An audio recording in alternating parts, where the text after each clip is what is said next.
The next thing I wanted to talk with you about also involves some more live instruments.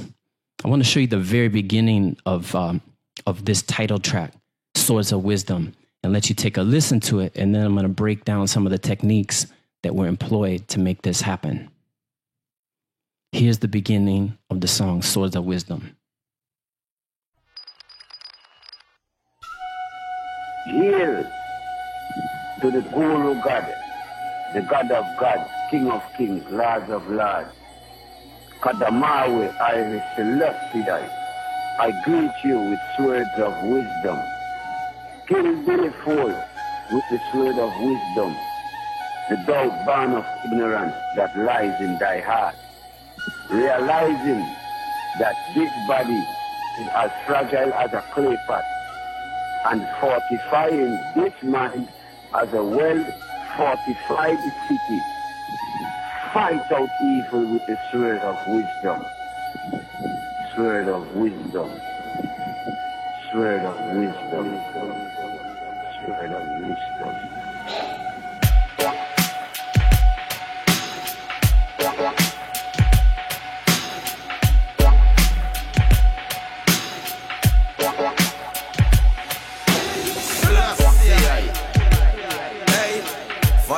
Evil with the sword of wisdom, I use arrows of wisdom, dash after the stronghold of evil. Hey, fight out evil with the sword of wisdom, I use arrows of wisdom, dash after the stronghold of evil, make Goliath get licked down. I use your knowledge and wisdom, word, power and song. Fight out evil with the sword of wisdom, I use arrows of wisdom, dash after the stronghold of evil, make Goliath get licked down. I use your knowledge and wisdom, word, power and song. Those who skill the fight. All right, I'm going to stop the track right there, even though I want to listen to the whole thing. This track is so hype. I love this song. But at the beginning, you heard that introduction with the spoken word piece and all of the different bells, and then, of course, the flute. So I wanted to talk with you about that. So another trick that I employed a lot on this record was playing my own instruments and then also chopping them up and using them as samples throughout the track. So that intro that you heard right there, I wanted to make it feel really mystic, like we were hanging out at some stone cathedral out in the countryside in the mountains of Ethiopia, right? So I busted out this right here. This is just a little bamboo flute that I bought when I used to live in New York. I bought this off of some dude on Canal Street for like $6. I didn't even know how to play flute. And I worked with one of my friends and musical production mentors, a man by the name of Professor Shihab. They used to run a label called Word Sound. Salute to you, Professor Shihab, if you're out there. I showed him the flute. This man's like a Sufi mystic. He just grabs the thing and he's like, oh, you don't know how to play it? This is how it's done.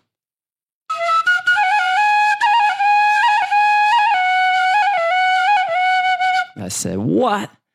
So I started playing around with that thing. And before you know it, I started to understand like how to make this thing work.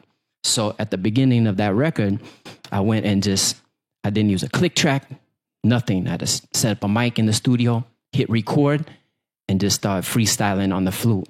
And it went a little something like this.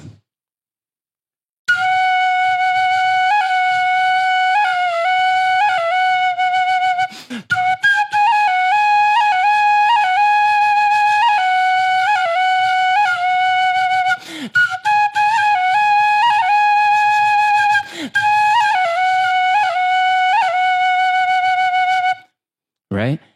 So I went and just used that at the beginning, but I loved that sound so much, and it blended in with the synth that I already had in the actual rhythm, the actual beat that I had actually already started to work on. I cut the introduction after the rhythm was already made. And so I ended up like taking licks from that flute and chopping it up and using it as a sample later in the track. I'll just go ahead and solo out the actual flute. Dun, dun, dun. Located right down here. Here's the live flute. So there's the stuff at the beginning that I use. I've added some delay and some reverb to sweeten the sound. Hail to the Guru God, the God of gods, King of kings, Lords of lords.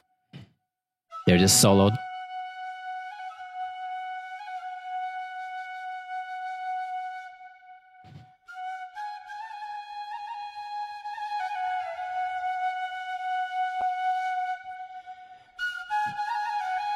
Right? But then what I ended up doing was later in the tune, I just took licks from that same track, chopped it up, just like I would if I was to sample somebody else's record. So here's what some of the looped licks sound like. I would take a little small piece and loop it a couple times, and then I would open the sample up to let more of the loop play. And here's what that sounds like later in the track by itself.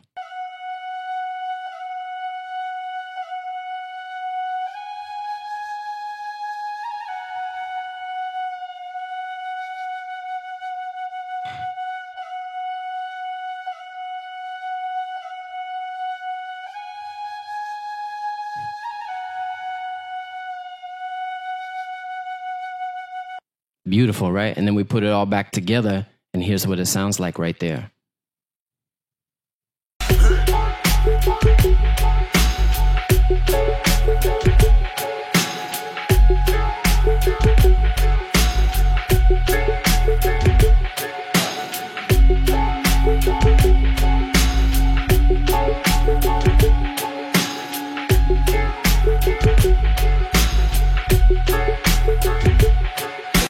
So I did a lot of that kind of stuff on this record too, where I would just go ahead and play a part with one of my live instruments, guitar, flute, trumpet, percussion. And I would go ahead and chop the stuff up, just like I would do when I'm working with samples, when I sample from another person's record. The big difference here is you don't have to worry about sample clearance. That's always the biggest question I get from students when I'm teaching them how to work with samples is, how do I go about legally clearing and paying for the rights to use a sample on my song? It can get really complex, especially if you're a big artist and a lot of people are going to be hearing that record. So the best solution to that is just don't sample other people. Sample yourself.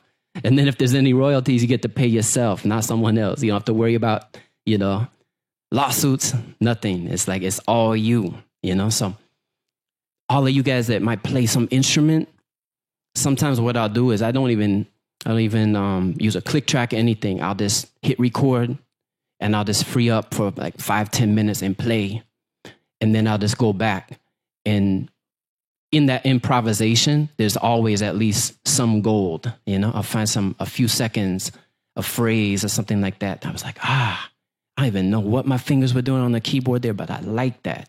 And then you chop it and you can use it in your track just like you would if you were sampling anybody else's work. So that's another thing that was used frequently on this album, sampling my own playing and then getting creative with it after the fact.